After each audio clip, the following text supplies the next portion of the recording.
Hi, and welcome to another episode of Starship Gaming. Before we get started, I cannot stress enough, don't forget to like and smash that subscribe button.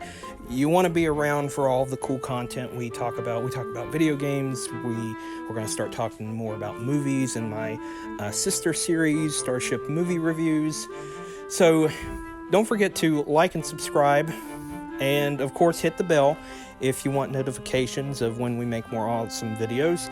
I cannot stress enough, if we can't have the subscriptions or the support, we can't continue making videos, so definitely don't forget to do that. So let's jump right into today's review.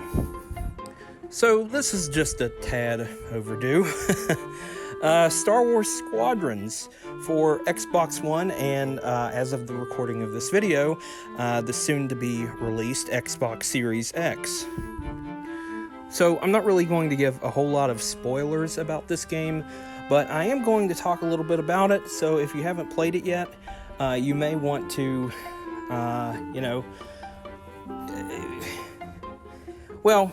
just continue watching, I mean, you clicked on this video for a reason. Obviously, you want to know about it, so, but I'm not going to tell you all the spoilers about it. I actually want you to go out and buy the game and actually play it.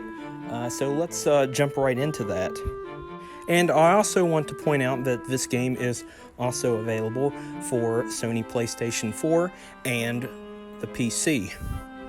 So this is technically the first standalone, I guess you could say strictly standalone, Star Wars flight combat game in a very long time, nearly 2 decades. I believe the last one was Rogue Squadron 3, I believe, back on GameCube, and that was probably like 2003, I think, and it's been that long.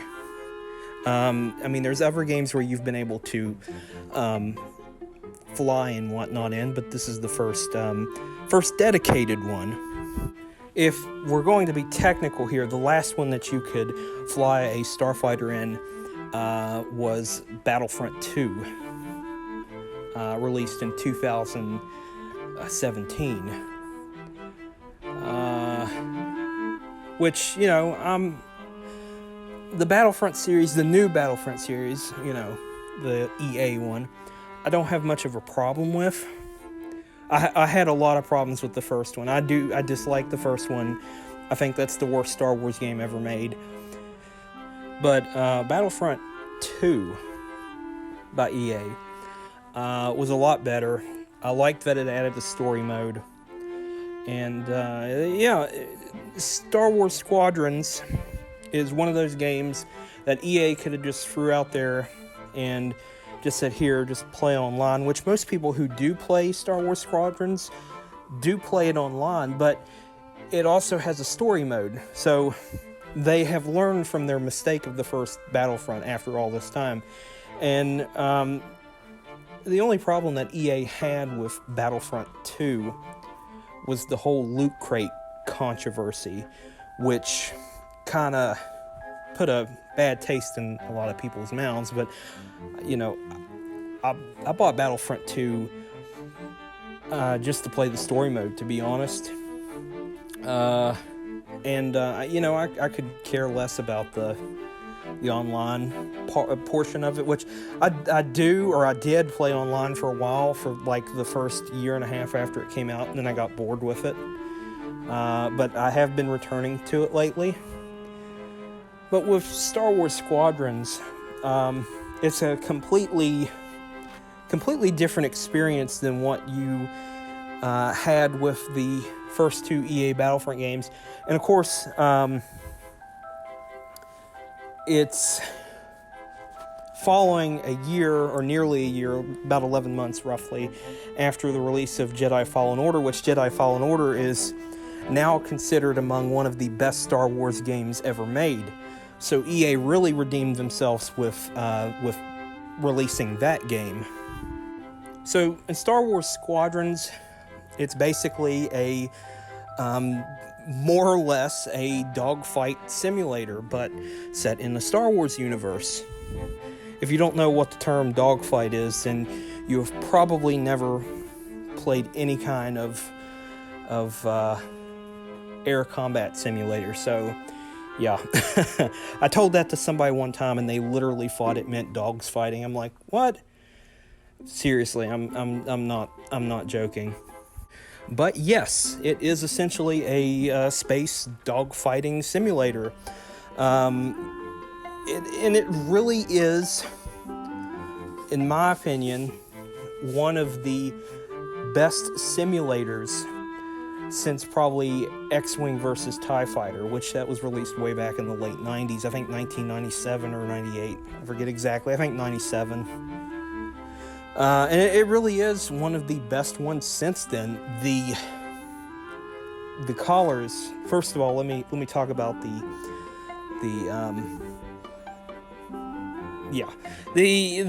collars are really bright and vivid, especially if you have a 4K display. Beautiful, absolutely beautiful, and it's just such a well-made simulator, and that's what it is. It's a simulator.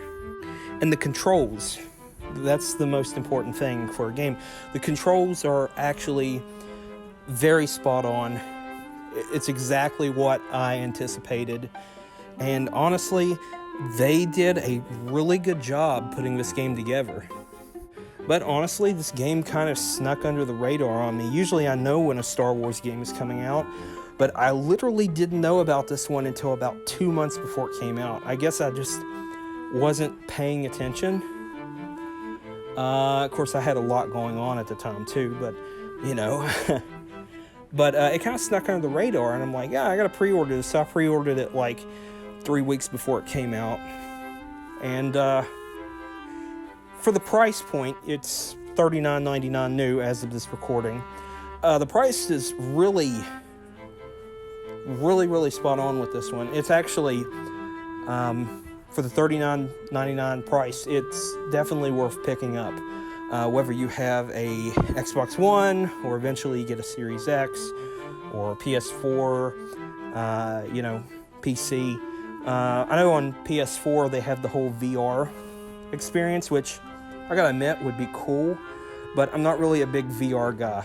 I'm just not into all of that. It's just, I never did really understand VR. I mean, yeah, to be honest, my opinion of VR is it's always been a fad. You know, it's popular for a couple years and then it fades away, and I still feel like that.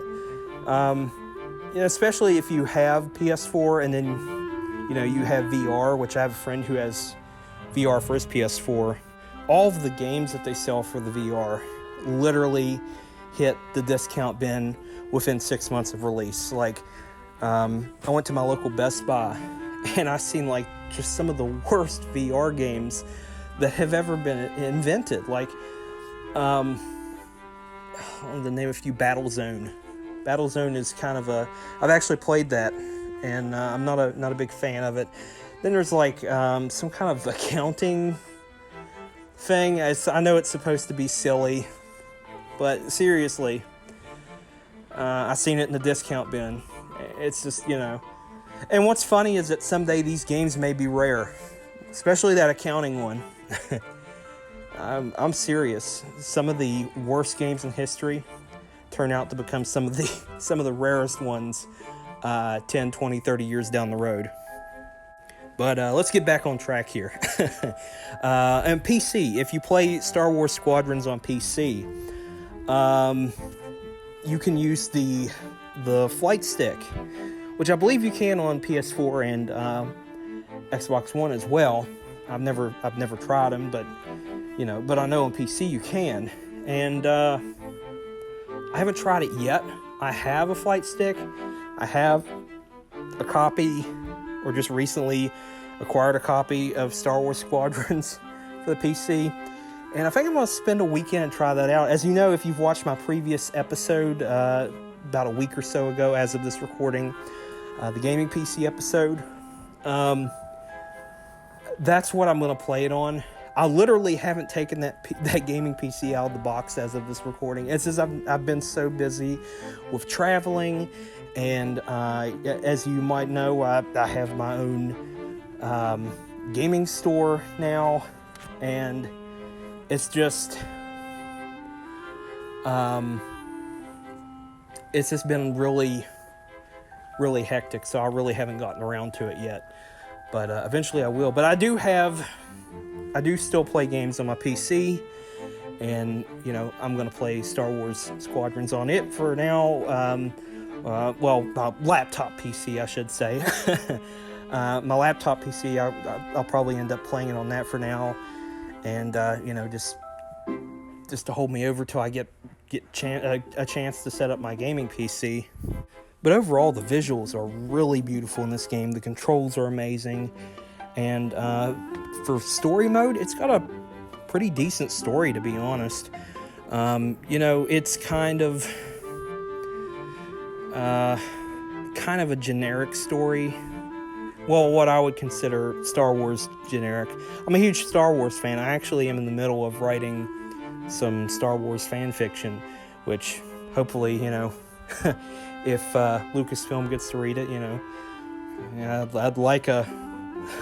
I'd like to write a script someday for a Star Wars thing. So I think it would be pretty cool. But yeah, on a scale of 1 to 5, as a rating for this game, 1 being the worst, 5 being the best, I have to give this one a perfect 5. It hits all the criteria for a great Star Wars game, and I absolutely love it. I think it is probably, I wouldn't say it's as good as Jedi Fallen Order, but it is a great game, and it's probably one of the best flight/dogfighting simulators since X-Wing versus TIE Fighter back on the PC back in the late 90s. So I definitely recommend picking this one up if you come across a copy in your local Walmart or